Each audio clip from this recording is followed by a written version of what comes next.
जग्गू गेला 4 महिन्याची हवा खायला. संध्याकाळला भेट की.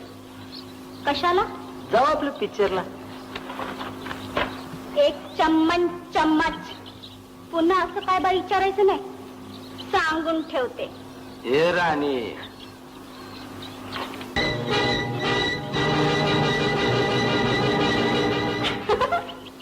मला साली चम्मनला धमकी देतेस तू? हे राणी, आता जग्गू नंतर या बस्तीत रुबाब माझा काय समजलेस?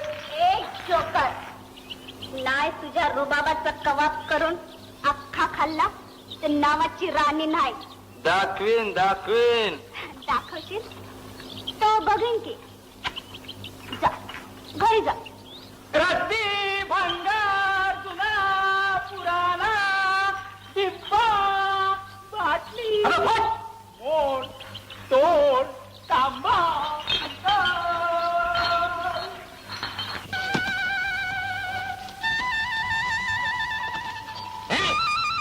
काय चालू आहे? काय चला शाळा सोडून मारामारी करते ती पोरं. काय वस्ती? राम राम हवालदार साहेब. बोलतो. कुठे झालास? मी कामाला चाललो. कामाला झालास? मला ओळखलं काय? मग तुम्ही पोलीस म्हणजे हवालदार? साधा हवालदार नाही, बाजीराव हवालदार म्हणतात मला.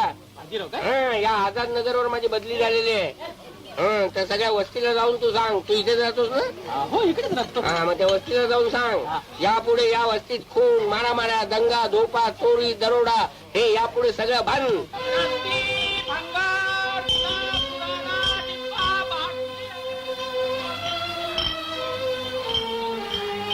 मिळाली जागा? या मुंबईत पैशाशिवाय जागा मिळते कुठे? तुम्हाला जागा पाहिजे? ती बी सस्त्यात पाहिजे? मी देतो ना. 500 रुपयात डबल रूम. कुठे? आमच्या आझाद नगर मध्ये लोक त्याला झोपडपट्टी म्हणतात. आम्हाला नाही झोपडपट्टीत राहायचं. बरोबर आहे. तुम्ही पांढरपेशा लोक साला झोपडपट्टीत कसे राहाल? तुम्ही रस्त्यावर पडाल. हे बघा, मला येळ नाही. तुमचा काय विचार ठरला ना तर मला कळवा. तिकडे आझाद नगर मध्ये या. रद्दी भंगार कुठे राहतो विचारा, आपण जागा मिळून देऊ तुम्हाला. रद्दी भंगार जुना पुराणा डिब्बा बाटले.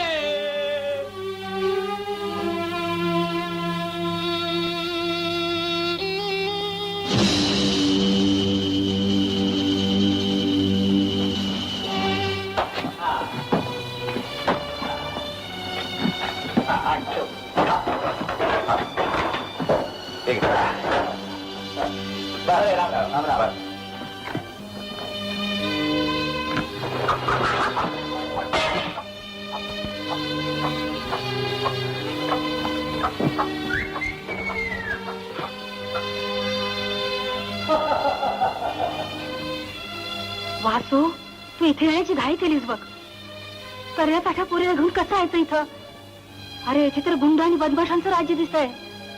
आई, गुंड आणि बदमाश काय झोपडीतच राहतात? वरून सभ्य वाटणारा मालक आतून बदमाशच निघाला ना. त्या वृंदेची पर्स चोरीला गेली. ती आलिशान वस्तीतच ना. 4 वर्षापूर्वीचं लग्न ठरलं होतं. आई त्यावेळी मुलाकडच्या माणसाने जास्त हुंडा मागितला. लग्न मोडलं. त्या धक्क्यानं बाबा आजारी पडले. पैसे नाहीत म्हणून बाबांना चांगल्या हॉस्पिटलमध्ये आपण ट्रीटमेंट देऊ शकलो आणि ते आई ते हॉस्पिटल गुंडांचं नव्हतं, प्रतिष्ठितांचं होतं. आपल्या वृंदेसाठी आपण जे घराणं पाहिलं होतं ते आपल्यासारखं सभ्य घराणं होतं. जाऊ दे वासू दादा, आलोय तर राहू थोडे दिवस. दुसरी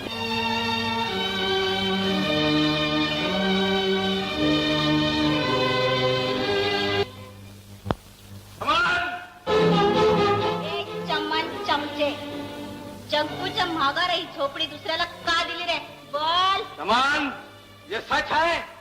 बोल, क्यों झोपड़ी दिया? देख नजीर, ये जग्गू का अपना आपस का मामला है, तुम बीच में नहीं आने का. जग्गू मेरा दोस्त है. अरे माहिती है. साला उस दिन पुलिस के हवाले उसको छोड़ के अकेला भागा तू. साला दोस्त बनता है. समान, आज मैं तुझे जिंदा नहीं छोड़ूंगा. अरे गुस्सा मत करो यार. अरे छोड़ यार.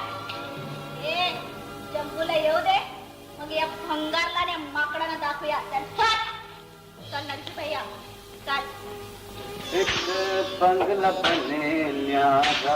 बघला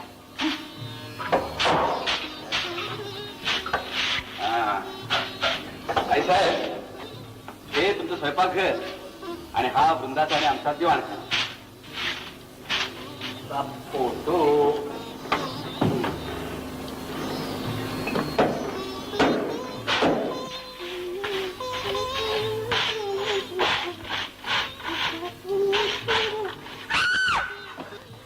काय झालं? वाटू दे ना, वरची जाऊ म्हणते तूच काढ बाबा. का? वर 2 पाली आहेत सरड्या एवढ्या. त्यांची भीती वाटते. अगं वेडे, आता इथे राहायचं तर त्यांना घेऊन कसं चालेल? वृंदा, आपण आता पांढरपेशी वर्गाची माणसं नाही राहील.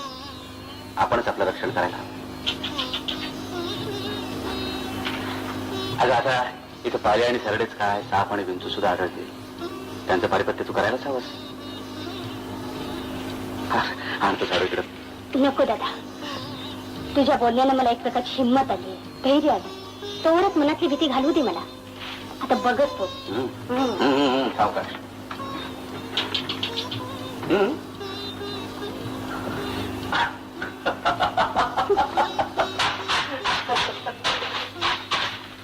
वृंदा, ए वृंदा, हे बघ अनायसे उकीडार तुळशीचं रोप मिळालं. अय्या, या तुळशीला आता वृंदावन द्या वृंदाबाई. हा.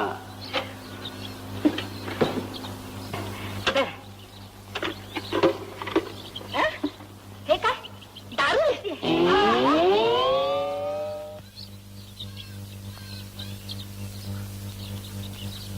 माफ करा.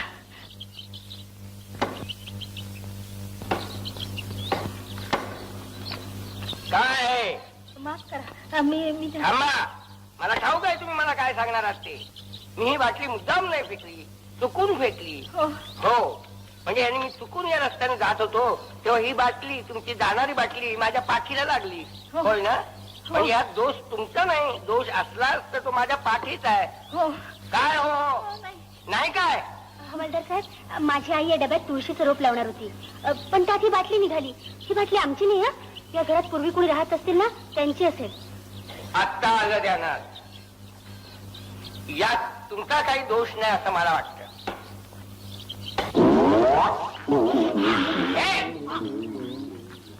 आधी ती बाटली टाक. बाटली टाक आधी. हॉलदार साहेब, जुन्या बाटल्या घेण्याचा माझा धंदा आहे. तुझा धंदा कसला आहे? बाटलीचा का दारूचा? आधी कशात होतो? ओत ना, कशात नाही. खाली जमिनीवर ओतून टाक. खाली जमिनीवर ओतून टाक. ओत म्हणतो ना. बघा, पडली बघा, पडली बघा, बघा वर बघा, कशी पडते बघा. सगळी ओतली. अजून राहील शेवटचा फेक. आता खुशाल बाटली घेऊन जा. हवालदार, मी पाहिलंय त्या रद्दीवाल्यानं तुला फसवलं. नाही साहेब, मला ठाऊक आहे त्याची चालबाजी, पण तो मला बिंदूक समजून गाफील राहणार आणि त्याच्याकडून मी बित्तम बातम्या काढणार आणि तुम्हाला सांगणार. काल सांगितलेली चोरट्या दारूच्या अड्ड्याची बातमी बरोबर निघाली की नाही? तू इथंच थांब, पण आता सावध राहा. हो का? मी जरा जाऊन येतो.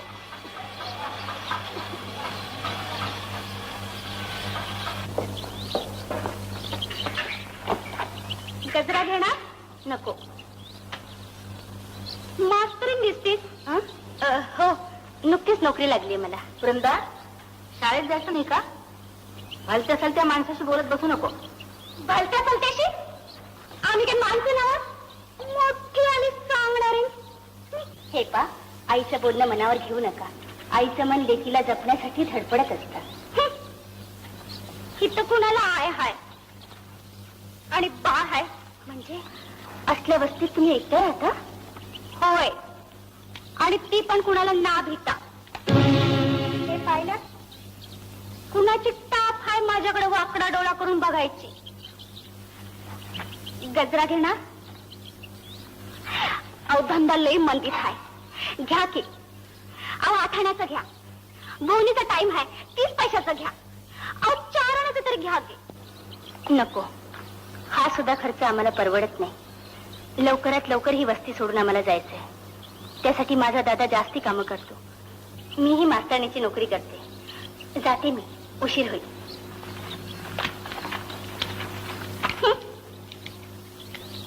की पार्टी.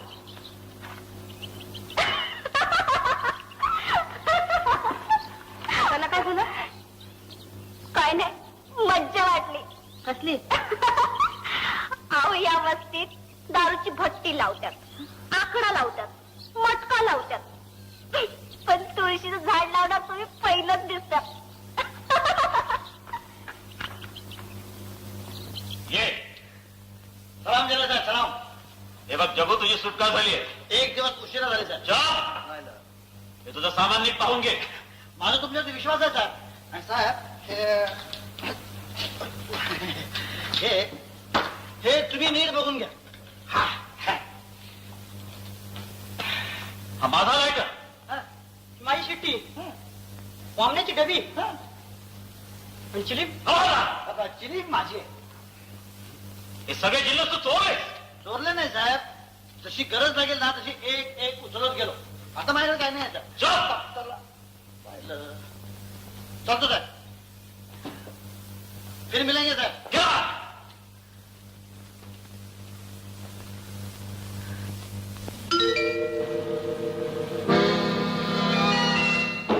जग्गो, मी तुला इथं बोलावलेलं नव्हतं. पण मला यावं लागलं, कारण ठरल्याप्रमाणे तुम्ही जेलमध्ये मला बाहेर भेटायला लागला नाही.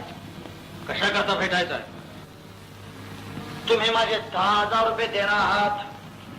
आणो. कशाचे 10,000 रुपये? You have failed miserably. उलट माझंच नुकसान झालंय. सगळा माल पोलिसांच्या ताब्यात गेलाय. फक्त 50 हजाराचा माल पोलीस ताब्यात गेला, पण बाकीचा 40 लाखाचा माल तर नजीर बरोबर पाठवून दिला. आज तुरुंगात मी एकटा गेलो, तुमचं नाव फोडलं नाही, त्याचं हे बक्षीस. सध्या 2,000 रुपये घेऊन जा, मग पुढे पाहू. दोन? हं. सगळे पैसे आता हवेत, आणि ते देखील 20,000. 20,000? हा, 20,000. ठरल्याप्रमाणे तुरुंगाच्या बाहेर भेटला असतास तर मी काही बोललो नसतो. खिशामध्ये एक दमडी नव्हती, चालत तिथपर्यंत यावं लागलं. पावलं मोजलेली नाही, 10,000 पण. प्रत्येक पावला गणिक एक एक रुपया प्रमाणात 10,000. जग्गू, तू कुणाशी बोलतोयस? शब्दाला न जागणाऱ्या एका बेमानाशी.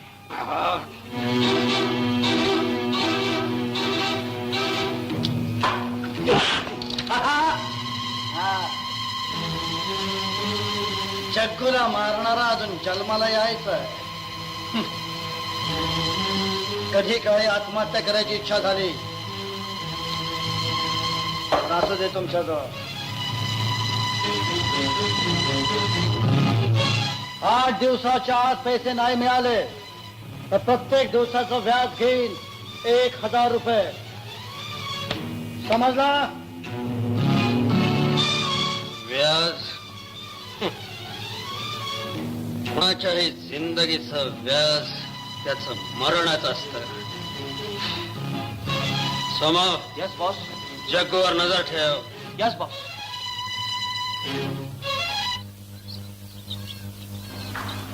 चमण्या, ही पांढरी कबूतर माझ्या झोपडीत कशी आले? आल्यानो आता गप का?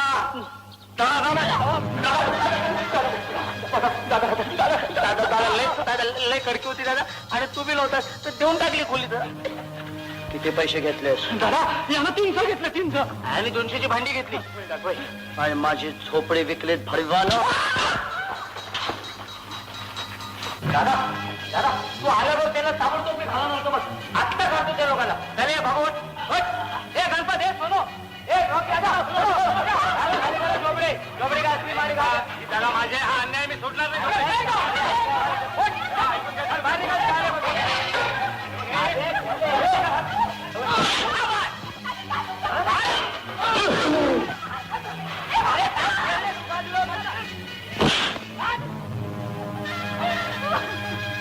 सांगा तुमच्या दादाला की झोपडी माझी आहे.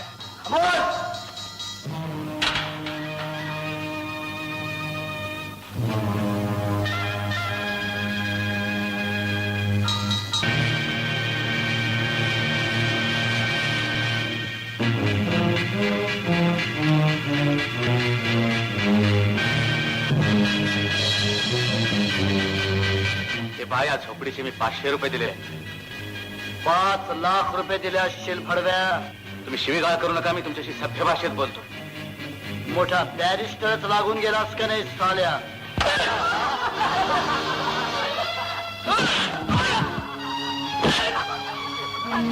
माझ्या पोराला मारू नका.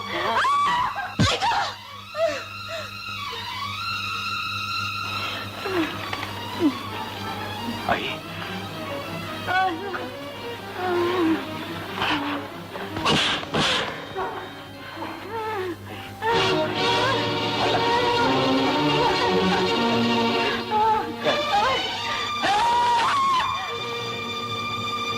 जग्गूच्या अंगावर हात टाकून आतापर्यंत कुणीही जगू शकलेला नाही.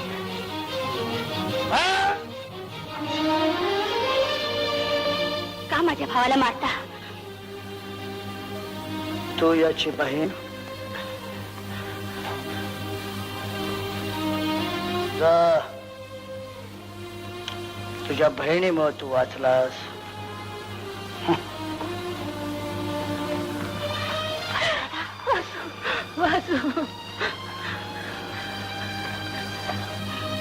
आई,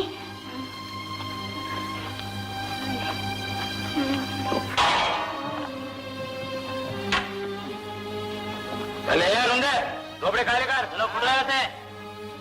कमान, त्याला राहू दे तिथंच.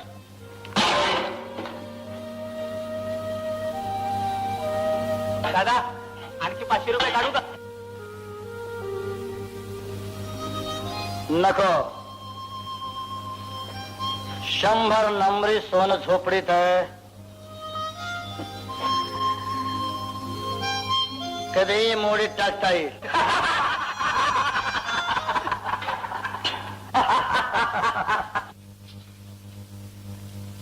नमस्कार दादा.